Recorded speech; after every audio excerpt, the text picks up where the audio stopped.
चलिए बेटा फिर स्टार्ट करते हैं आज की क्लास।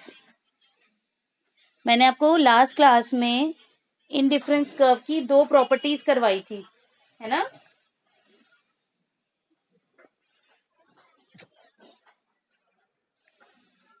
इनडिफरेंस कर्व की हमने दो प्रॉपर्टीज की थी। Indifference curve is downward sloping and indifference curve is convex to origin.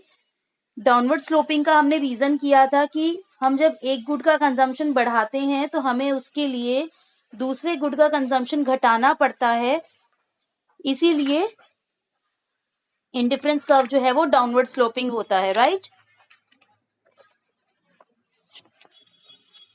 बेटे आवाज नहीं आ रही है आपकी। ये पलक और ये बेटे दीवान के नाम से कोई बच्चा जो बोल रहा है, वो पता तो लग रहा है बोल रहा है बट मुझे सुनाई नहीं दे रहा क्या कह रहे हो।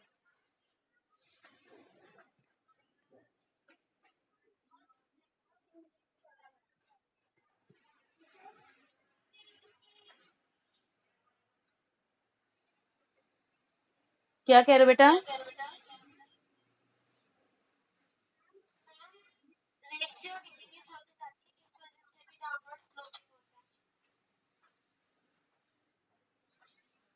क्या डिक्रीज होती जाती है।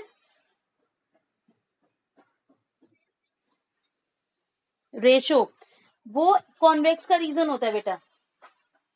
इंडिफरेंस कर्व जो है वो कॉन्वेक्स टू ओरिजिन होता है, तो कॉन्वेक्स की वजह से होता है।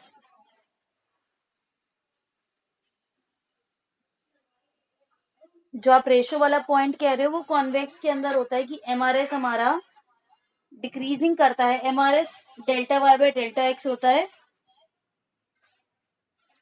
ठीक है।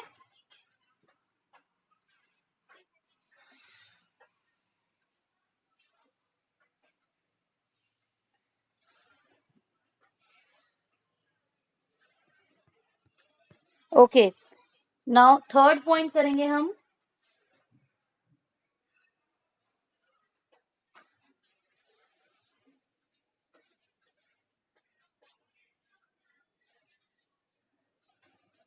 हायर इंडिफरेंस कर्व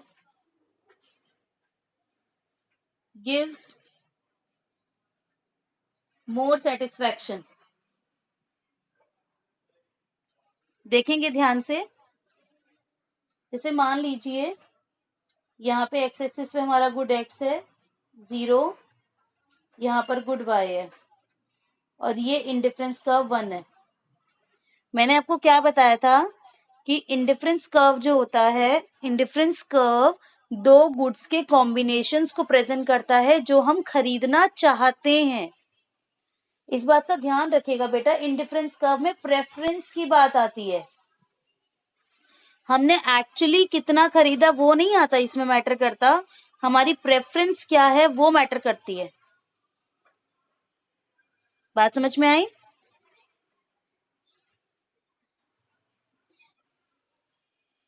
तो अब हमारा इंडिफरेंस कर्व 1 है जो वो ये है, अलग अलग कॉम्बिनेशंस हैं, ये एक कॉम्बिनेशन ये दूसरा कॉम्बिनेशन ज्वाइन करके हमने इंडिफरेंस कर्व बना लिया। अब ये मैंने बनाया indifference curve 2, indifference curve 3, indifference curve 4। ये मैंने अलग अलग इंडिफरेंस कर्व बनाए। तो इन चारों में से कौन सा इंडिफरेंस कर्व आपको मैक्सिमम सेटिस्फैक्शन दे रहा है, बताओ।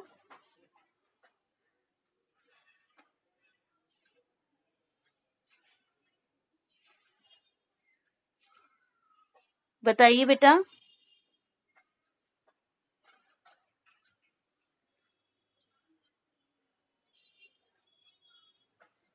जो चार इंडिफरेंस कर्व हैं,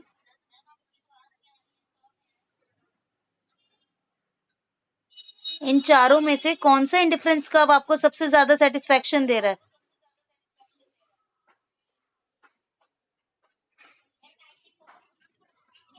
IC4, क्योंकि उसपे हमें दोनों ही गुड्स ज्यादा क्वांटिटी में मिल रहे हैं, राइट। और एक हर एक कंज्यूमर यही चाहता है कि उसे सभी चीजें, अगर मान लो मैं आपको कहूं कि एक बर्गर ले लो बेटा है और कोक मत लो, या 2 बर्गर के साथ सिर्फ एक ही कोक ले लोगे, तो आप कहोगे भैया मजबूरी है मैम, क्या करें, हमारे पास भाई मनी कॉन्स्ट्रेंट है, इनकम लिमिटेड है, हमें करना पड़ेगा। लेकिन आपकी इच्छा तो यही होती है ना कि आप 2 बर्गर के साथ 2 ही कोक लो, और अगर आप 4 बर्गर ले रहे हो तो 4 बर्गर के साथ कोक भी आप ज्यादा ही लो, 4 ही लो।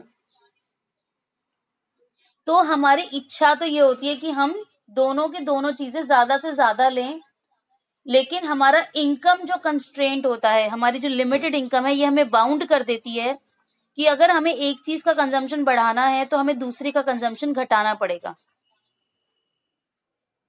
यहां तक समझ में आ गई बात? ओके। तो इस तरीके से हमने जो 4 इंडिफरेंस कर्व बनाए हैं, तो जो सबसे ऊपर होगा आईसी, वो हमें सबसे ज्यादा सेटिस्फैक्शन देगा। Clear?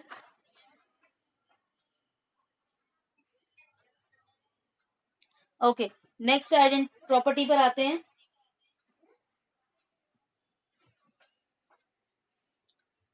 Different points on a single IC gives same level of satisfaction। मतलब कि हम ये कह रहे हैं, मान लीजिए 0 है, यहाँ पे गुड x, यहाँ पे गुड y, ये हमारा इंडिफरेंस कर्व है। अब देखो मैं इस पे अलग अलग पॉइंट्स प्लॉट कर रही हूँ, ये a b c।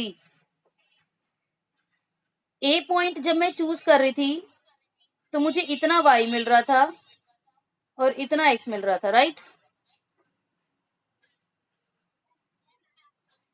अब मैं जब b पर आई तो मुझे इतना y मिल गया, यानी y कम हो गया, और x मैंने इतना ले लिया, यानी x बढ़ गया। ठीक है। अब जब मैं सी कॉम्बिनेशन पे आई तो मेरा y और घट गया और मेरा x और बढ़ गया।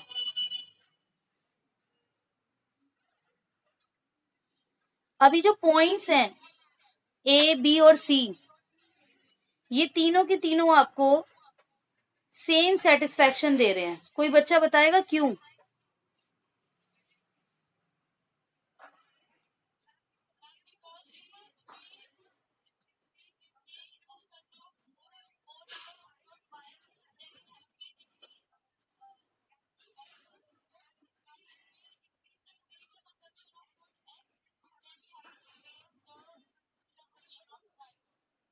हाँ, जो आप रीजनिंग दे रहे हो वो अपने आप में ठीक है, बट मेरा क्वेश्चन ये है कि जितना खुश वो पॉइंट ए पर है, उतना ही वो बी पर है, उतना ही वो सी पर है। ऐसा क्यों?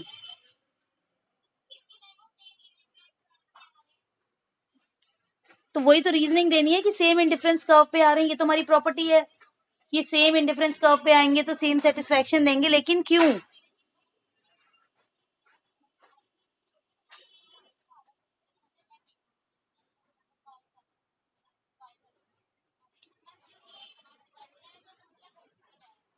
तो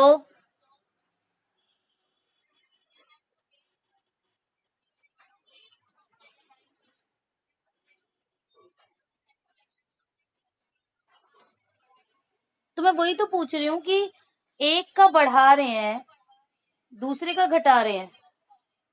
जब एक का बढ़ा रहे हैं उससे तो उसे पहले से ज्यादा सेटिस्फेक्शन मिल रही है, और जिसका घटा रहे हैं उसकी पहले से कम हो गई।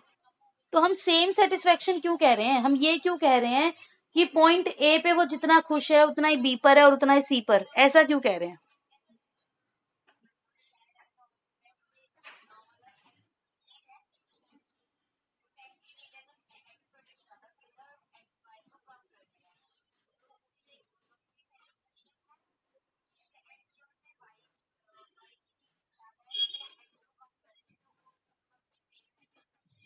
बट क्यों? हाउ?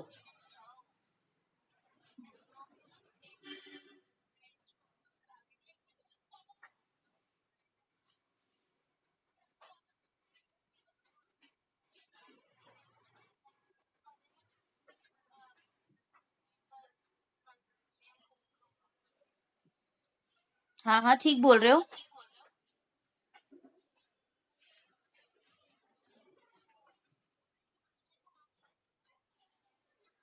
अगर हम रीजनिंग की बात करें तो रीजनिंग ये है कि जब वो ए पॉइंट पे था तब भी उसकी उतनी ही इनकम खर्च हो रही थी जितनी बी पॉइंट पर हो रही है, और वो सी पॉइंट पे भी उतनी इनकम खर्च कर रहा है।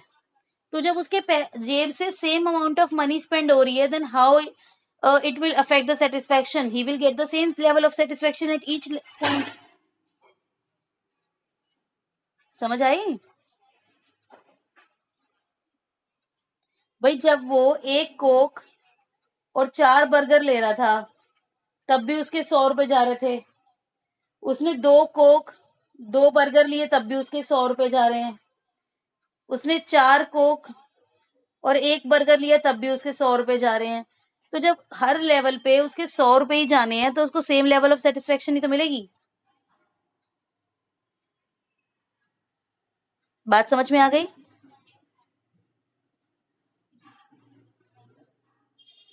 तो these are the 4 properties of indifference curve. Last property है which is very very important,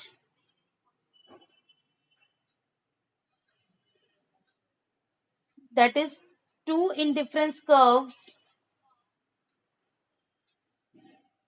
can never intersect। कि जो दो आईसी होते हैं वो कभी काट नहीं सकते। देखो ध्यान से पिक्चर पे देखो, यहाँ पर गुड एक्स 0, गुड वाई, एक मिनट दोबारा बनाती हूँ।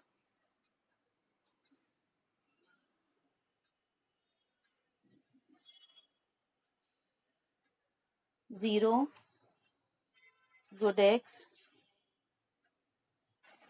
गुड वाई, ये मैंने इंडिफरेंस का 1 बना दिया, और ये बनाया मैंने ये ठीक नहीं बना, इंडिफरेंस कर्व 2। ठीक है, अब मैंने पॉइंट्स मार्क करे हैं, देखो जरा ध्यान से, दिख रहा है पिंक कलर से?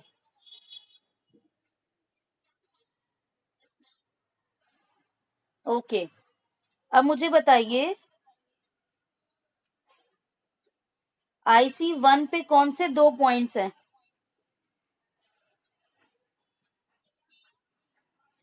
ए और सी। जो अभी पीछे प्रॉपर्टी बताई कि different points on a single IC give same satisfaction, तो पॉइंट ए और पॉइंट सी सेम सेटिस्फैक्शन दे रहे हैं। सिमिलरली IC2 पर 2 पॉइंट्स बताइए कौन से हैं? ए और बी, वो भी सेम सेटिस्फैक्शन दे रहे हैं। अब हम मैथ्स अप्लाई करते हैं। This is 1, this is 2, from 1 and 2 geometry apply करिए। If A is equal to C and A is equal to B, then B is equal to C. But क्या B और C same satisfaction दे रहे हैं? क्यों, क्या हो रहा है?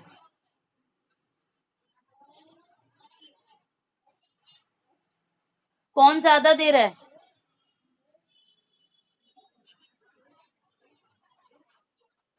बी वाला ज्यादा दे रहा है। अभी हमने आइडेंटिटी पढ़ी थी ना कि higher IC gives more satisfaction. तो जो ऊपर है, बी ऊपर है सी नीचे है, तो बी जो है वो ज्यादा सेटिस्फैक्शन दे रहा है सी से। Therefore this contradicts our proof. हमने जो प्रूफ किया वो गलत हो गया, क्योंकि हमारा प्रूफ क्या कह रहा है? हमारा प्रूफ कह रहा है कि B इज इक्वल टू सी है, बट रियलिटी में क्या है?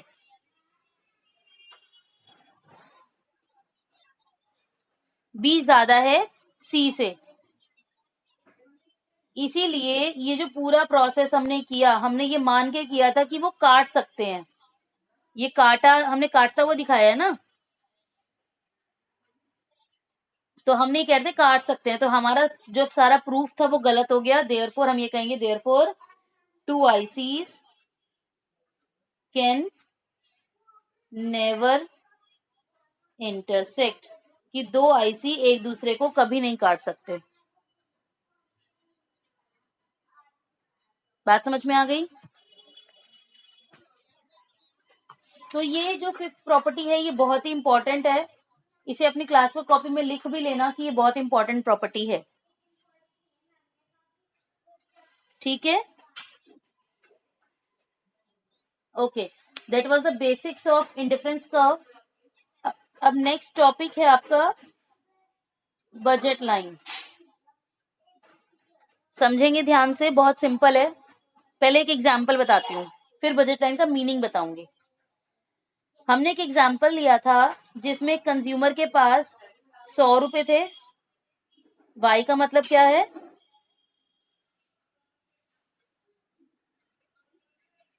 क्या है मतलब वाई का? इनकम। ठीक है, ये कैपिटल वाई बनाया मैंने। ठीक है, एक कंज्यूमर की इनकम जो है वो 100 रुपए है, तो वो दो वस्तुएं खरीद रहा है, एक्स और वाई। एक्स की जो कीमत है वो 10 रुपए है और वाई की जो कीमत है वो 20 रुपए है। ठीक है, ये मैंने एज्यूम किया है। ठीक है, ओके,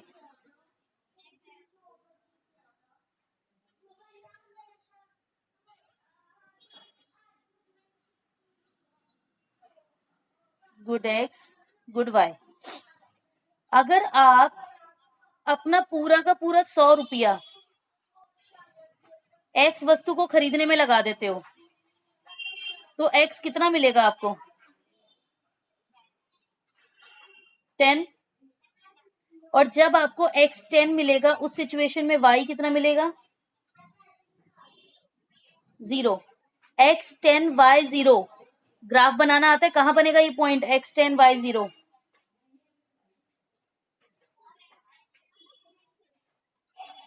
एक्स एक्सिस पे देखो, यही बनेगा जहां मैंने पिंक डॉट लगाया है ना।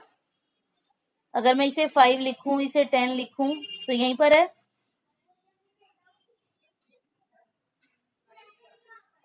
ओके, अब अगर मैं पूरा का पूरा पैसा वाई पे लगा दूं, तो वाई कितना मिलेगा और एक्स कितना मिलेगा इस सिचुएशन में? तो एक्स 0 वाई 5 कहां बनेगा? हाँ, यहां पर देखो जो डॉट लगाया है। जब हम इन दोनों पॉइंट्स को ज्वाइन करेंगे, ये जो लाइन हमें मिली, मिल गई line, this line is called budget line. समझ आया? तो बेटे बजट लाइन क्या होता है? बजट लाइन जब दो, देखो, इंडिफरेंस कर्व के अंदर ये पता चलता है कि एक कंज्यूमर की प्रेफरेंस क्या है, उसकी इच्छा क्या है कि वो दोनों गुड्स के किस कॉम्बिनेशन को खरीदना चाहता है। कितना खरीदा या एक्चुअली उसे कितना मिला, उन सब के बारे में बात नहीं करता इंडिफरेंस कर्व। इंडिफरेंस कर्व बात करता है कि कंज्यूमर कितना खरीदना चाहता है। लेकिन जो बजट लाइन होती है, बजट लाइन रिप्रेजेंट करती है कि एक्चुअली कंज्यूमर कितना अफोर्ड कर सकता है, अफोर्डेबिलिटी ऑफ कंज्यूमर, कि एक कंज्यूमर कितना अफोर्ड कर सकता है, उस लाइन को रिप्रेजेंट करती है बजट लाइन। समझ आया?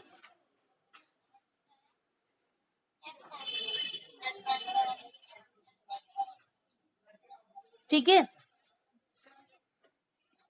अब इसमें इस बात का ध्यान रखना है कि जैसे जब हम इक्वेशन बनाएंगे तो ये बजट लाइन की इक्वेशन होते है P X into Q X plus P Y into Q Y is equal to M.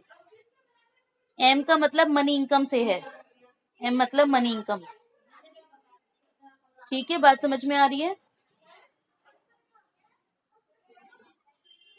अगर हम सॉल्व करके देखें, जैसे मैंने अभी मान लो एक एग्जांपल देती हूँ आपको।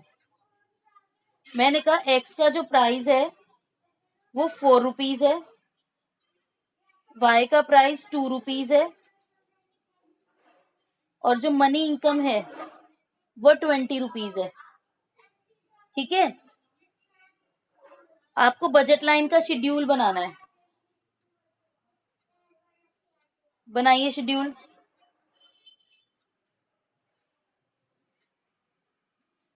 Points, good X, good Y,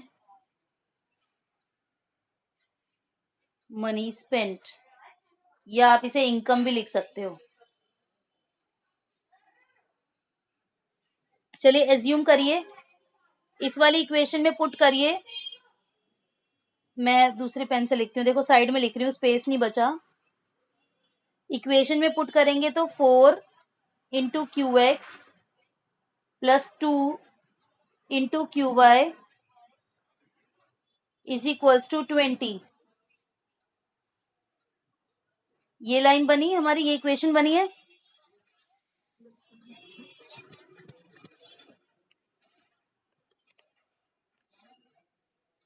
अब आप क्यू एक्स को कुछ भी मानिए, मान लीजिए मैंने ये कहा कि क्यू एक्स 1, मैंने एक्स की 1 यूनिट खरीदी। बताइए वाई कितना मिलेगा जब मैंने एक्स की 1 खरीदी तो?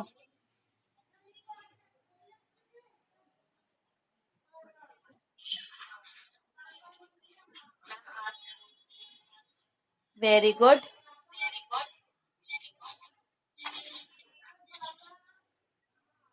एक्स 2 खरीदी तो वाई कितना?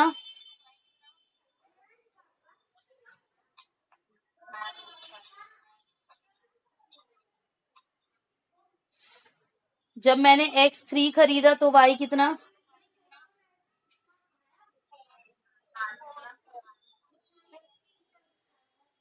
तो आप इस तरीके से ये कॉम्बिनेशन निकालते रहोगे।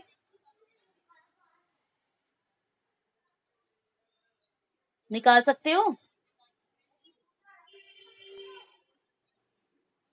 मनी स्पेंट में आप पुट करके देख लो कि अगर आपने 4 इंटू 4 प्राइस था, 1 क्वांटिटी एक्स की, 2 इंटू वाई की 8, तो क्या ये 20 आ रहा है टोटल? ऐसे ये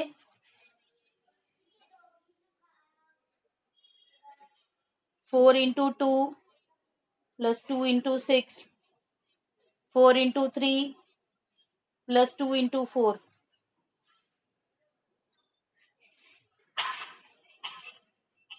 बताइए क्या आ रहा है?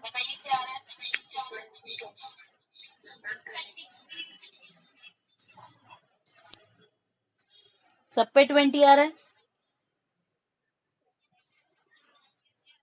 तो आप इस तरीके से इसका शेड्यूल बना सकते हो। जब भी शेड्यूल बनाना है तो आप इसको, इस बात का ध्यान रखना है, मैंने एक स्टेप छोड़ दिया था कि जब आप पॉइंट्स बना रहे हो A B C D E, तो पहला गुड जो भी आप ले रहे हो वो 0 से शुरू करना। मैंने 1 से कर दिया था बाय मिस्टेक। ठीक है, आपने x को 0 लिया तब y कितना आएगा, फिर 1, फिर 2, फिर 3, फिर 4। और जब आपका y 0 आ जाएगा उसके बाद आप करना बंद कर दोगे, क्योंकि 0 के बाद मतलब वो नेगेटिव हो जाएगा, फिर 0 से आगे नहीं जाना आपने।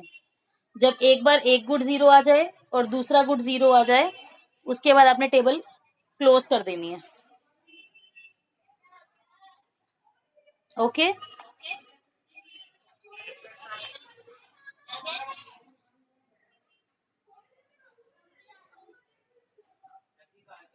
तो ये बजट लाइन की इक्वेशन आप याद रखेंगे इसको अच्छे से, P X into Q X plus P Y into Q Y is equal to M. इस इक्वेशन को बिल्कुल अच्छे से रट लीजिए,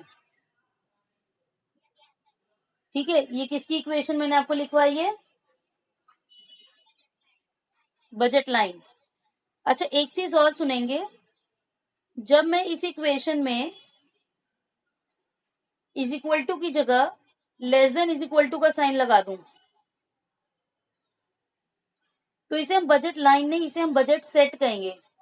बजट सेट का मतलब है कि हमारे पास कौन कौन से कॉम्बिनेशन पॉसिबल है, कि हम क्या क्या कितना कितना खरीद सकते हैं, एक्स और वाई अलग अलग जो सेट बनेंगे कॉम्बिनेशन की, x1 y5 या x, अभी इसमें क्या आ रहा था, x1 y8 ये आ रहा था ना, x2 y6 x3 y4 ये आ रहा था। तो ये बहुत सारे सेट निकल रहे आ रहे हैं, तो ये बजट सेट होता है। इसलिए बजट सेट के लिए हम लेस देन का साइन लगाते हैं,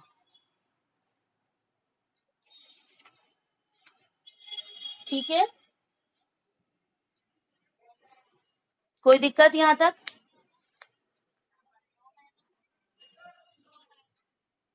दिव्या क्या कह रहे हो?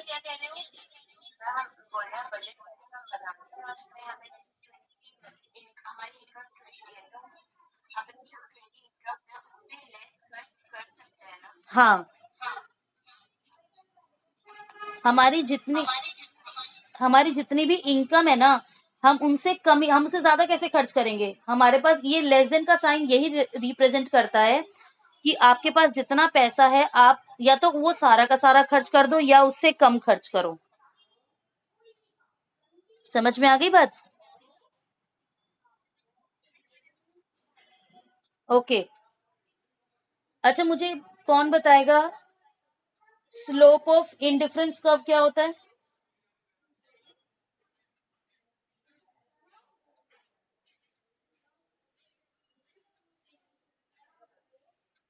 स्लोप ऑफ इंडिफरेंस कर्व,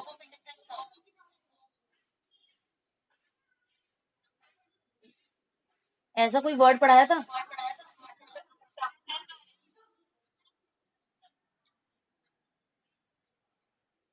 हम्म।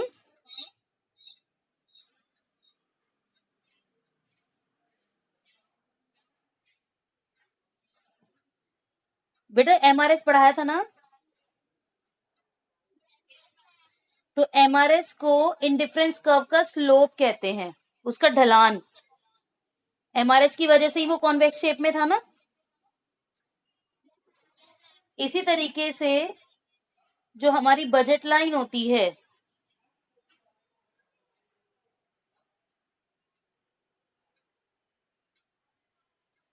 जो बजट लाइन होती है उसका स्लोप जो हमारे प्रोडक्ट्स के प्राइस हैं उनकी रेशो का नेगेटिव होता है, मतलब minus P X upon P Y,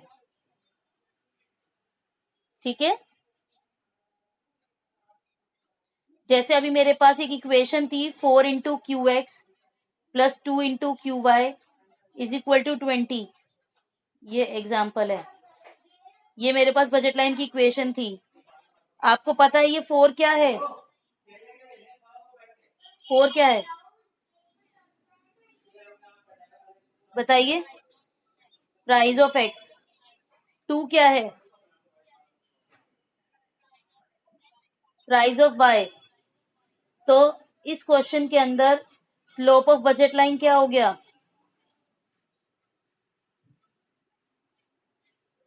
बोलो।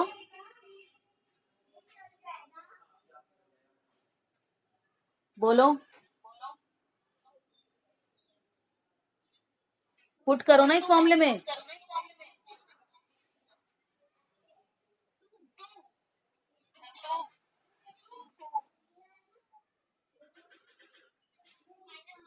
-2, वेरी गुड।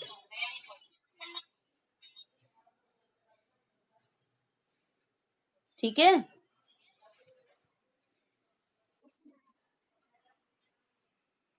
यहां तक समझ में आ गया? पक्का? ओके। अब देखोगे ध्यान से, जिस तरीके से हमने इंडिफरेंस कर्व की प्रॉपर्टीज करी थी, ऐसे प्रॉपर्टीज ऑफ बजट लाइन भी होता है। आपको पता है, दो ही बातें इसके अंदर। आपने बजट लाइन बनाई है, ऐसे बनी है ना बजट लाइन, तो इसकी शेप क्या है? Straight line. बजट लाइन की शेप है स्ट्रेट लाइन, और ये ऊपर से नीचे बन रहा था, तो हम क्या कहेंगे इसे? Downward sloping. ठीक है।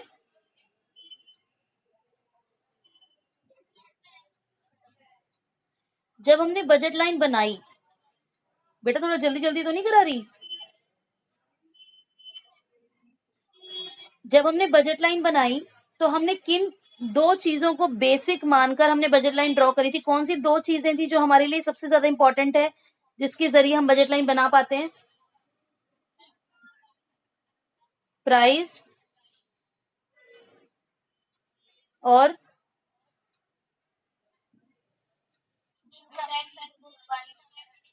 Income. Very good. Prices of goods and income of consumer, यानी पीएक्स कॉमा पीवाई और वाई, या आप इसे एम भी लिख सकते हो। तो हमारे पास ये दो चीजें हैं जो, ये समझ लो, जो इस बजट लाइन को ड्रॉ करने में कर्ता धर्ता का काम करती है। मतलब यही दोनों चीजें हैं जिनकी वजह से हम बजट लाइन बना सकते हैं, अदरवाइज हम बजट लाइन नहीं बना सकते। ठीक है। अच्छा, अब बिल्कुल ध्यान से समझेंगे, बस लास्ट टॉपिक है, फिर वाइंड अप कर रही हूँ। देखोगे ध्यान से। 0, good X, good Y, causes of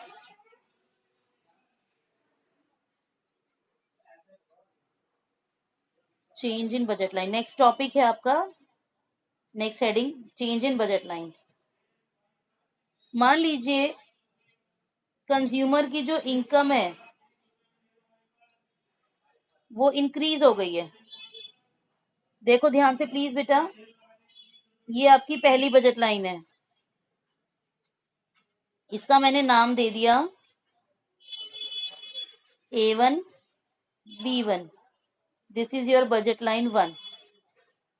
ठीक है। ठीक है बेटा।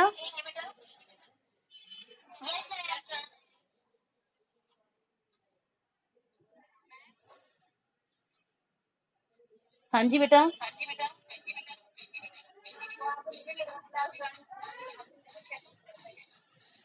मैंने पढ़ लिया काजल आपका मैसेज। अब ध्यान से समझेंगे प्लीज। मैंने जो भी क्वेश्चन दिया था जिसमें इनकम 100 रुपए थी, एक्स का प्राइस 10 रुपए था, वाई का प्राइस 20 रुपए था, मैक्सिमम से मैक्सिमम अगर आप सारा पैसा एक्स पे खर्च कर दो तो एक्स 10 मिल सकता है और वाई 5, इससे ज्यादा नहीं मिल सकता। अब मान लीजिए कंज्यूमर की इनकम 100 से बढ़कर 200 हो गई, अब उसे मैक्सिमम से मैक्सिमम एक्स कितना मिल सकता है? और वाई?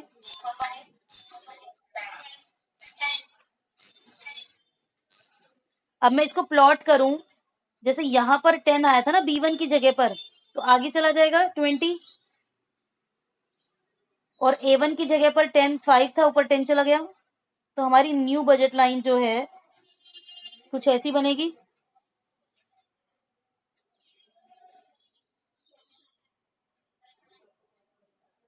दो तरफ एरो लगाएंगे,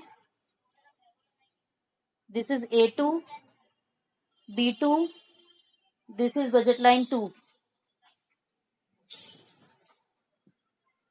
तो यहां पर क्या हुआ? बजट लाइन शिफ्ट राइटवर्ड, यानी दाईं ओर खिसक गई, और वो भी पैरेलली। पैरेलल शिफ्ट होता है, इसमें इस बात का ध्यान रखना पड़ेगा। जब इनकम इंक्रीज होती है तो शिफ्ट राइटवर्ड होता है, और जब इनकम डिक्रीज होगी तो क्या होगा? लेफ्टवर्ड।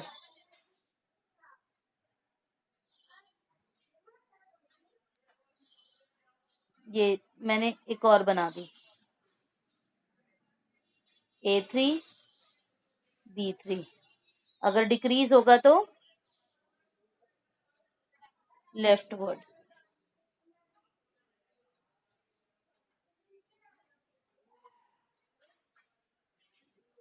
ठीक है, समझ में आ गया? अब दूसरा फैक्टर था जो हमारा चेंज हो रहा था, वो है प्राइसेस ऑफ गुड्स। अब यहां पर इस बात का ध्यान रखेंगे, कभी भी दोनों गुड्स का प्राइस एक साथ चेंज नहीं होगा, किसी एक गुड का एक बार होगा। ठीक है बेटा, ये कैमरा और माइक ऑफ करिए, किस बच्चे ने ऑन कर दिया? दोनों गुड्स का प्राइस एक साथ चेंज नहीं होगा। हम मान लीजिए पहले गुड एक्स का चेंज हो रहा है, फिर हम गुड वाई का देखेंगे। देखेंगे ध्यान से, मैंने डायग्राम बनाया, 0 गुड एक्स, गुड वाई, और ये मेरी पहली बजट लाइन है, इसका मैंने नाम दे दिया A1 B1। यहां तक ठीक है? अब मैं बात कर रही हूं सिर्फ एक्स की। मैंने कहा एक्स का प्राइस बढ़ गया, अगर एक्स महंगा हो जाएगा तो अब आप एक्स को कितना खरीदोगे? कम खरीदोगे ना? क्या वाई में भी कोई बदलाव आएगा?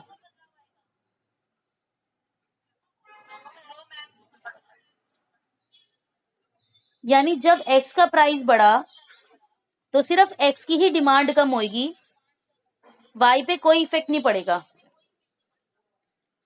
तो हमारी बजट लाइन कुछ ऐसी बनेगी, वाई अपनी जगह पर रहेगा, एक्स की तरफ से हम अंदर मूव कर गए। तो जब एक्स का प्राइस बढ़ेगा तो हम कहेंगे इनवर्ड पाइवट, और जब एक्स का प्राइस घटेगा तो क्या करेंगे?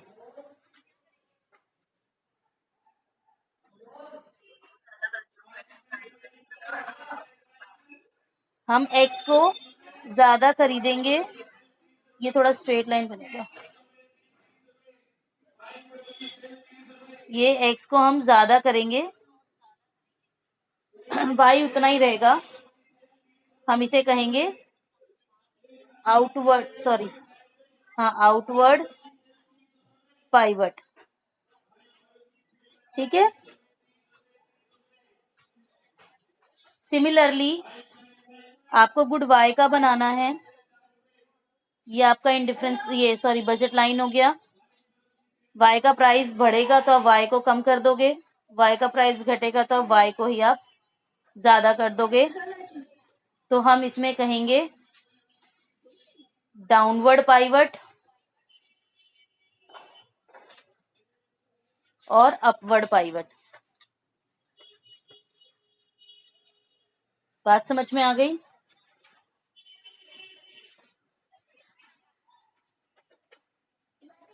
कोई डाउट?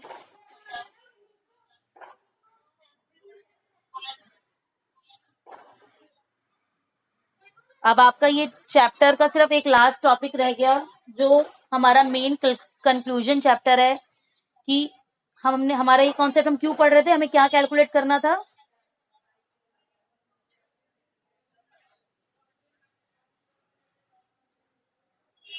किस लिए पढ़ रहे हैं कंसेप्ट?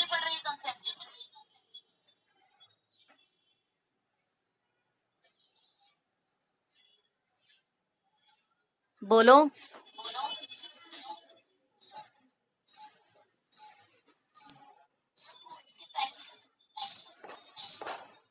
नो।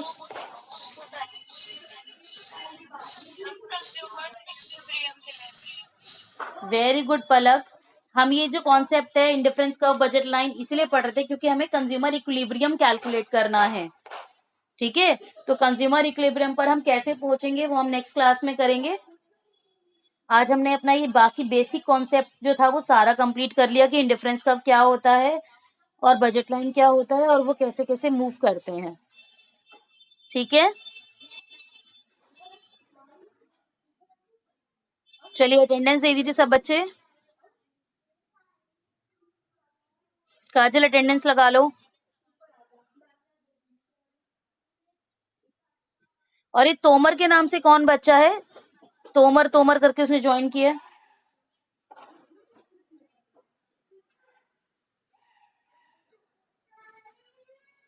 बेटा तोमर के नाम से कौन है?